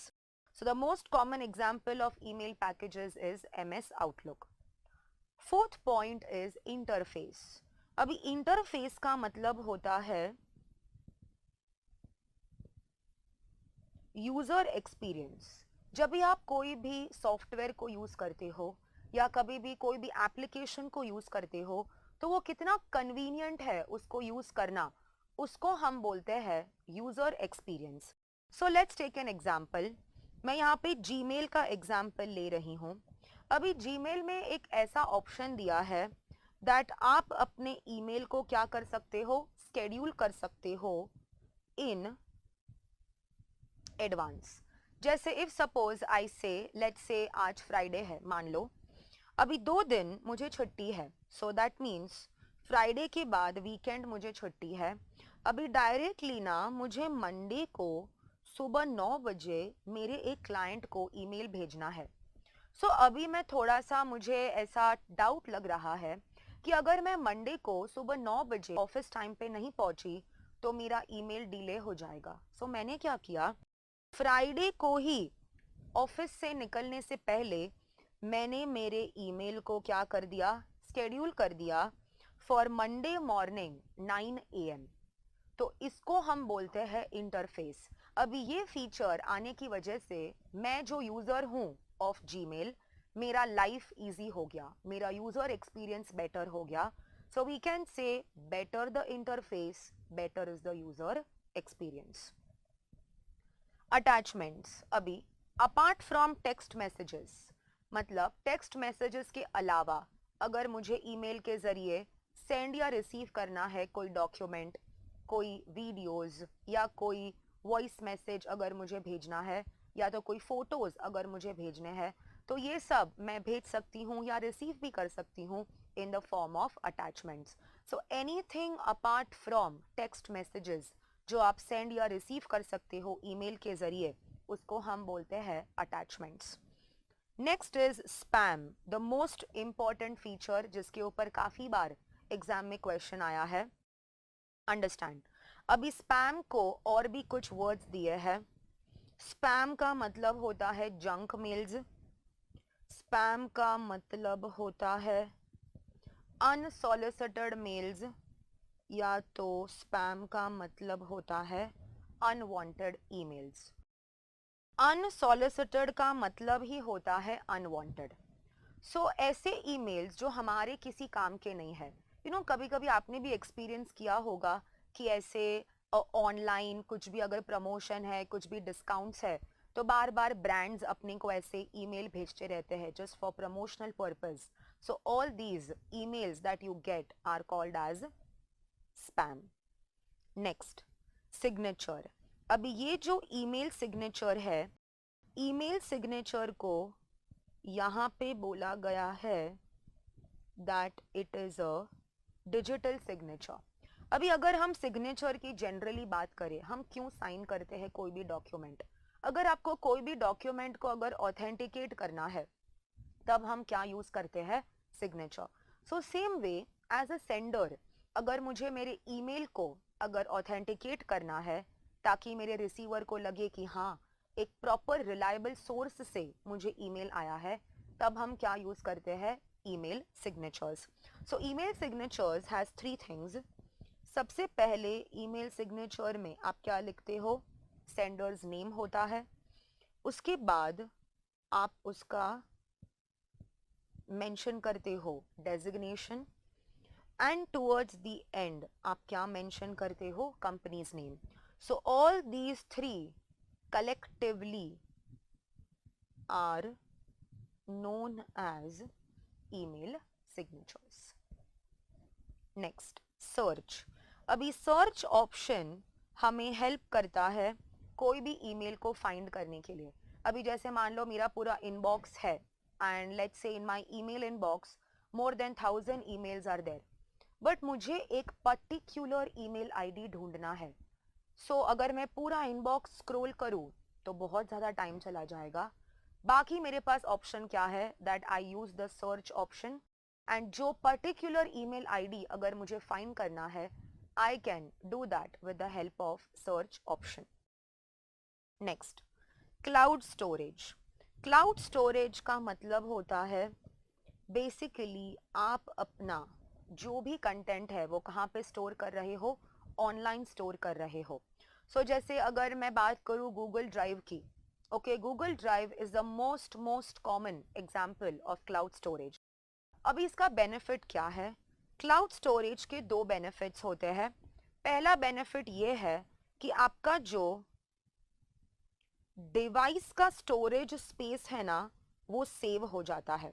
Let's say अगर मेरा 200 MB का डेटा है, अगर मैंने उसको क्लाउड स्टोरेज पे सेव करके रखा तो उतना स्पेस मेरा डिवाइस का क्या हो जाएगा, बच जाएगा। सो that is one of the benefits of cloud storage. And the second benefit is it can be accessed from anywhere. आप कहीं से भी उसको एक्सेस कर सकते हो, ज़रूरी नहीं है कि मेरा ही डिवाइस होना चाहिए। आज अगर मेरे पास मेरे गूगल ड्राइव का आईडी पासवर्ड अगर है तो मैं किसी और के डिवाइस के ज़रिए भी मेरा क्लाउड स्टोरेज एक्सेस कर सकती हूँ। बट अभी ये क्यों फीचर है ईमेल का वो समझो। लेट्स से मैंने आपको एक अटैचमेंट भेजा ईमेल के ज़रिए। अभी आप जो वो अटैचमेंट जब डाउनलोड करोगे आपके पास दो चॉइस होगा। एक चॉइस में ये होगा कि आप उसको गूगल ड्राइव पे सेव कर सकते हो, या तो सेकेंड ऑप्शन ये होगा आप उसको डिवाइस पर सेव कर सकते हो। तो अगर आप उसको गूगल ड्राइव पे सेव करते हो तो ये आपका क्या हो जाएगा, cloud storage. And the last, changes at work place. अभी जैसे अगर हम बात करें काम करने का जो तरीका है, ईमेल के आने से काफ़ी ज़्यादा चेंज हो गया है। And not just changes at work place, there is even change of work place. जैसे वर्क फ्रॉम होम की अगर बात करें, because of the usage of emails हम घर बैठे बैठे भी काम कर सकते हैं। ज़रूरी नहीं है कि आप ऑफिस जाकर ही काम कर सकते हो। So these are some 10 features of email जिसमें से स्पैम के ऊपर काफ़ी बार क्वेश्चन आया है। Next topic is email etiquettes. अभी एटिकेट्स का यहाँ पर मतलब होता है मैनर्स। सो जब भी आप एज अ सेंडर ईमेल किसी को भी भेजते हो तो आपको ध्यान रखना है कि क्या मैनर्स आपको फॉलो करने हैं। So here they are saying is, सबसे पहले watch your tone. So when you are sending email to someone, जो भी आपका रिसीवर है, आपका जो टोन है वो क्या होना चाहिए, पोलाइट होना चाहिए, रिस्पेक्टफुल होना चाहिए। आप हर बार अपने रिसीवर के साथ रूड नहीं हो सकते। Next is be concise, that is nothing but keep it to the point. जितना हो सके शॉर्ट एंड ब्रीफ आपका कंटेंट रखिए। Next point is be professional. अभी यहाँ पर बी प्रोफेशनल्स का मतलब क्या बोला है, जितना हो सके jargons which are also called as technical words वो अवॉइड कीजिए, एज वेल एज जो भी एब्रीविएशंस है वो भी आप क्या कीजिए, अवॉइड कीजिए। सो as far as possible when you are sending email to someone, jargons which are technical or difficult words as well as abbreviations avoid कीजिए। Now understand, jargons as well as abbreviations use करना गलत नहीं है, but आप तभी use करो जब आपको पता है कि आपका रिसीवर वो jargons या तो फिर abbreviations बराबर से समझ पाएगा। Next, use correct spellings and proper grammar. And यहाँ पर ये भी एक क्वेश्चन आता है एग्जाम में, ईमेल सेंड करने से पहले आपको उसको क्या करना चाहिए, प्रूफ रीड करना चाहिए, टू मेक श्योर दैट जो भी आपने कंटेंट लिखा है उसका स्पेलिंग एंड ग्रामर जो है वो बराबर से आपने यूज किया है या नहीं। Next, wait to fill the to in the email address. इसका मतलब ये जो अपना टू फील्ड है इसमें हम रिसीवर्स का ईमेल आईडी इंसर्ट करते हैं। सो वहाँ पे क्या बोला है दैट जब तक आपका ईमेल बराबर से ड्राफ्ट करके कंप्लीट नहीं हो जाता तब तक प्लीज आप रिसीवर का ईमेल आईडी मत डालिए। बिकॉज मान लो अगर आपने ईमेल आईडी इंसर्ट कर दिया एंड गलती से आपने आधा अधूरा ईमेल अगर भेज दिया आपके रिसीवर को तो वो अच्छा नहीं लगेगा, it will not look professional. So complete your email, read it, cross check it and towards the end आप टू कॉलम में रिसीवर्स का एड्रेस डाल सकते हो. And the last, use proper salutation. तो जब भी आप ईमेल भी लिखो, जैसे लेटर में हमने पढ़ा था, प्रॉपर सैल्यूटेशन ईमेल में भी होने चाहिए. Next topic, important topic, which is disadvantages of using email. So emails के क्या डिसएडवांटेजेस हो सकते हैं. फर्स्ट पॉइंट यहाँ पे बोला है, it is time consuming. Now when I say time consuming, it means drafting of email is time consuming. ऐसा नहीं है कि 2 मिनट में आप ईमेल ड्राफ्ट करके सेंड कर सकते हो, but sending of email is fast. जैसे सेंड बटन पे क्लिक करोगे तुरंत आपका ईमेल पहुंच जाएगा आपके रिसीवर के पास, but preparing and drafting the email is time consuming. Second point that they are saying is security. Let's say अगर पासवर्ड लीक हो जाता है या तो मेरा ईमेल सेटअप अगर हैक हो जाता है, सो इन दैट केस जो भी मेरा कॉन्फिडेंशियल इंफॉर्मेशन होगा उसमें प्रॉब्लम हो जाएगा, वो लीक हो जाएगा. Hence, security becomes a disadvantage. It's not completely confidential. It's not completely secured. Third, impersonal communication. Impersonal communication मतलब face to face communication नहीं हो रहा है. आज अगर मान लो मैं सेंडर हूँ और आप रिसीवर हो ईमेल के, जरूरी नहीं है कि हम दोनों आमने सामने होंगे. Hence, it is called impersonal communication, and because it is impersonal, there are chances of what? Misunderstanding. So अगर आप face to face बात नहीं कर रहे हो, इसकी वजह से misunderstandings हो सकते हैं. Next, vulnerability. Vulnerability का मतलब होता है sensitive. Your data is vulnerable. मान लो अगर वायरस अटैक हो गया या तो अगर आपका डेटा लीक हो जाता है, सो आपका जो भी इंफॉर्मेशन है वो खतरे में आ सकता है, because anybody can have access to your email account. And the last, it depends whether an organisation has internet connection और नो. आज अगर मान लो मेरे पास सारे लेटेस्ट डिवाइसेस है, बट अगर मेरे पास इंटरनेट कनेक्शन नहीं होगा, सो ना ही मैं ईमेल भेज पाऊंगी, ना ही मैं ईमेल रिसीव कर पाऊंगी. So it completely depends on what?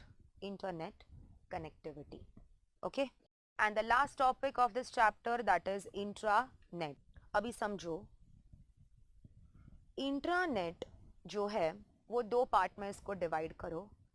Intra मतलब इंटरनल और नेट मतलब इंटरनेट फैसिलिटी.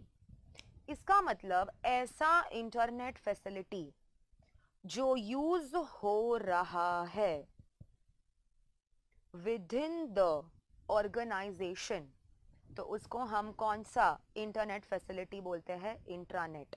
जैसे अगर मैं बोलूं punching system of attendance.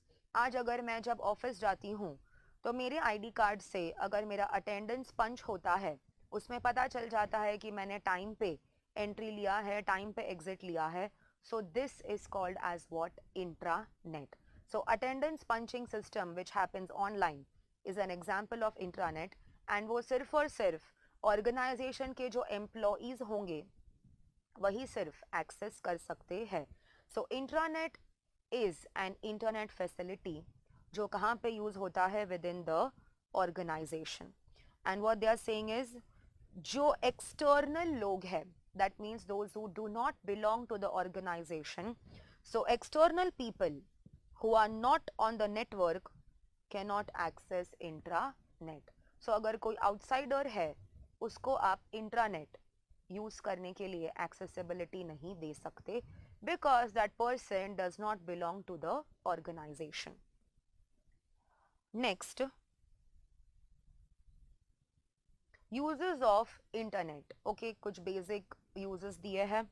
Emails send या रिसीव करने के लिए यूज होता है internet banking, online shopping and used for performing complex tasks. Okay, कुछ easy tasks as well as complex tasks perform करने के लिए हम इंटरनेट का इस्तेमाल कर सकते हैं.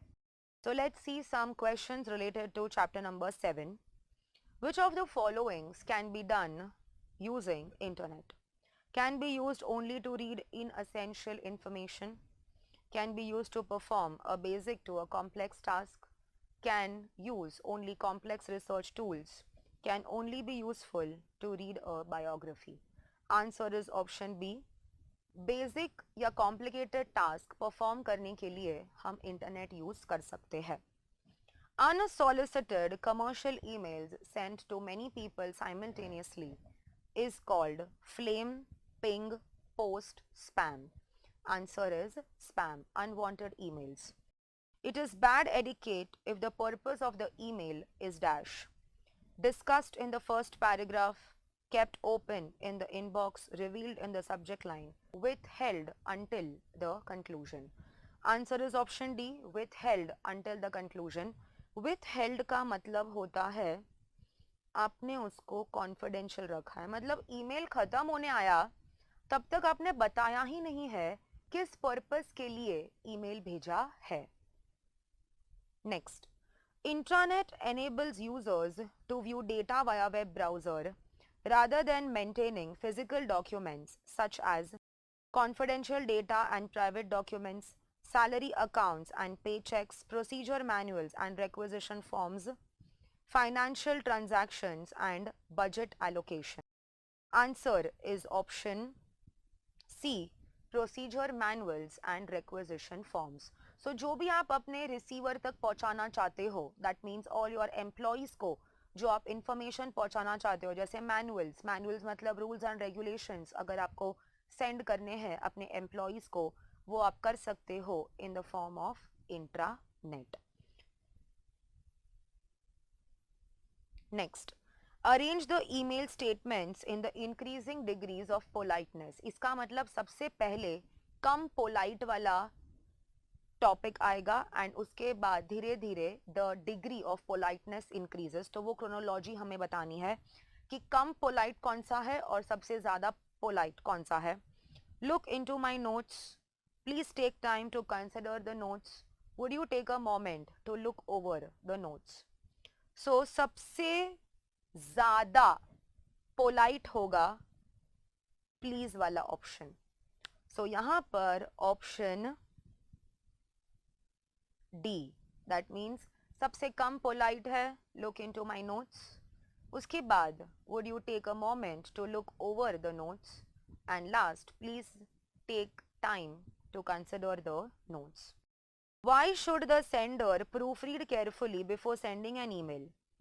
To clear any kinds of doubts in the minds of the reader, to see to it that it reaches the intended audience properly, to ensure that the message is given a top priority, to avoid spelling mistakes and punctuations. Answer is option D, to avoid spelling mistakes and punctuations. उसके लिए भेजने से पहले हमें cross check करना चाहिए कि email सही से ड्राफ्ट किया है या नहीं.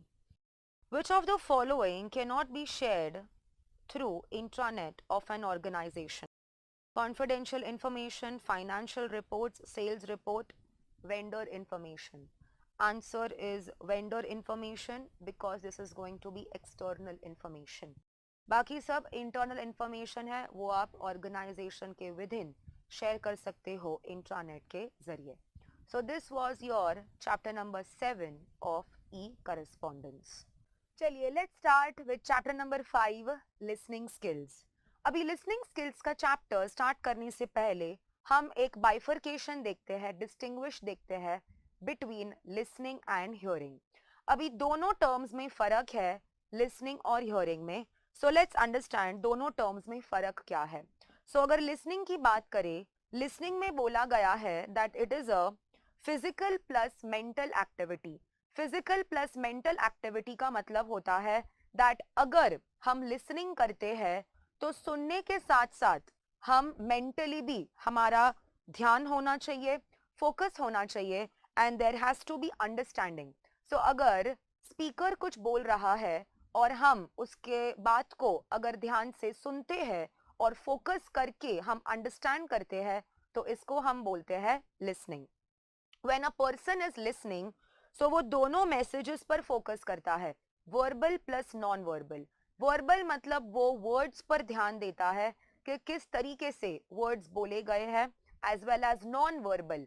इसका मतलब the listener also pays attention on the non verbal messages, that is body language कैसा है, फेशियल एक्सप्रेशन कैसा है, etcetera.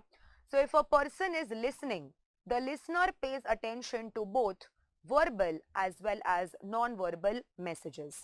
And the last point what they are saying is listening is that it is a voluntary activity. Voluntary activity का मतलब होता है that आपको efforts डालने पड़ते हैं. So if a person is listening, the person has to put efforts. उसको ध्यान से सुनने के लिए मेहनत करनी पड़ती है. Automatically activity नहीं होता है listening का. Hence listening is called as voluntary activity. Next, the term is hearing. अभी hearing में यहाँ पर बोला है it is a physiological process. Now understand what is physiological process. Physiological process मतलब अभी जैसे if a person has ears and अगर ears सही से काम कर रहे हैं, so ears are part of our physical body. And if the ears are working properly, तो automatically hearing होता है. जैसे मान लो अगर हम ट्रैफिक में फंसे हैं, सो बिना कोई एफर्ट्स के, बिना कोई मेहनत के हम जो ट्रैफिक का आवाज है वो बड़े इजीली हम सुन सकते हैं बिना कोई एफर्ट्स डाले. इसीलिए अगर किसी के कान सही से फंक्शन कर रहे हैं and ears are part of the physical body, that is why hearing को यहाँ पर बोला है that it is a physiological process. Next, यहाँ पर hearing को बोला है it is involuntary activity. Now when I say involuntary activity, involuntary activity का मतलब होता है that it happens automatically. बिना कोई efforts डाले जब आप सुन सकते हो आसपास के कोई भी आवाज, तो उसको हम hearing बोलते हैं. जैसे listening में efforts आपको डालना पड़ता है, वैसे ही hearing अपने आप होता है without putting any efforts. So this is a basic difference between hearing and listening. Now let's understand one of the important topics of listening skills, that is types of listeners में जो listener है which is active listener. अभी active listener मतलब ऐसा listener जो एकदम ध्यान से speaker की बातें सुनता है. That means he involves himself actively in the communication process. So जो भी active listeners है वो ध्यान से एकदम concentration के साथ, focus के साथ listening करते हैं. इसीलिए इनको क्या बोला है that they are active listeners. इसके अलावा active listeners सिर्फ content पर focus नहीं करते. Content के अलावा they also focus on the manner in which the content is delivered. This is nothing but an active listener focuses on verbal as well as non-verbal messages. That is what they are saying, that an active listener pays attention to verbal content as well as non-verbal subtexts. Non-verbal subtexts मतलब non-verbal messages. Active listener जो भी questions उसको पूछने हैं speaker को, वो question पूछने से घबराता नहीं है, वो हेजिटेट नहीं करता. सो अगर मान लो एक्टिव लिसनर को कोई बात अगर समझ नहीं आती है तो वो बड़े ही इजीली क्लैरिफिकेशन मांगता है दैट इस पर्टिकुलर टॉपिक का मीनिंग क्या है, प्लीज आप फिर से समझाइए. फिर वो स्पीकर को नॉन वर्बल एफर्मेशंस देता है, जैसे नॉडिंग ऑफ द हेड हो गया, थम्स अप हो गया, जिससे कि स्पीकर को पता चले दैट ये पर्टिकुलर लिसनर ध्यान से मेरी बात सुन रहा है. Next, active listeners are sensitive towards the feelings of others. मतलब वो खुद भी फोकस करता है और दूसरों को भी फोकस रखने के लिए मोटिवेट करता है. So an active listener does not disturb anybody else when the speaker is talking. Apart from this, what they have said is active listener shows empathy. Empathy का मतलब होता है that आप अपने आप को जब सामने वाले के प्लेस पे रखते हो उसको हम बोलते हैं empathy. So active listener puts himself in the position of the speaker. That means वो सोचता है कि अगर मैं स्पीकर के प्लेस पे होता तो मुझे कैसा फील होता, तो उसको हम बोलते हैं empathy. So these were some points related to active listener. इसके अलावा आपके सिलेबस में types of listening skills दिया है. I would suggest the students to please go through the topic of types of listening skills as well जब आप अपने exam के लिए प्रिपेयर करते हो. Let's see कुछ questions जो आए हैं in the exam related to listening skills. Question number 1. Fill in the blanks with the correct option. An active listener provides feedback but does not interrupt unnecessarily, does not guard against biases, is preoccupied with his or her own thoughts, does not concentrate on what is being said. Answer is option A, provides feedback but does not interrupt unnecessarily. इसका मतलब active listener बीच में टोकेगा नहीं speaker को, वो speaker को अपनी बात complete करने देगा और उसके बाद ही वो फीडबैक प्रोवाइड करेगा to the speaker. Next, what are the two types of listening? Informative and entertaining, personal and impersonal, verbal and non-verbal, active and passive. Answer is option D, active and passive. So ये था आपका listening skills का chapter और यहाँ पे हमारा day 1 of business communication रामबाण series खत्म होता है. कल आपसे मिलेंगे to discuss the further chapters in your syllabus. Thank you.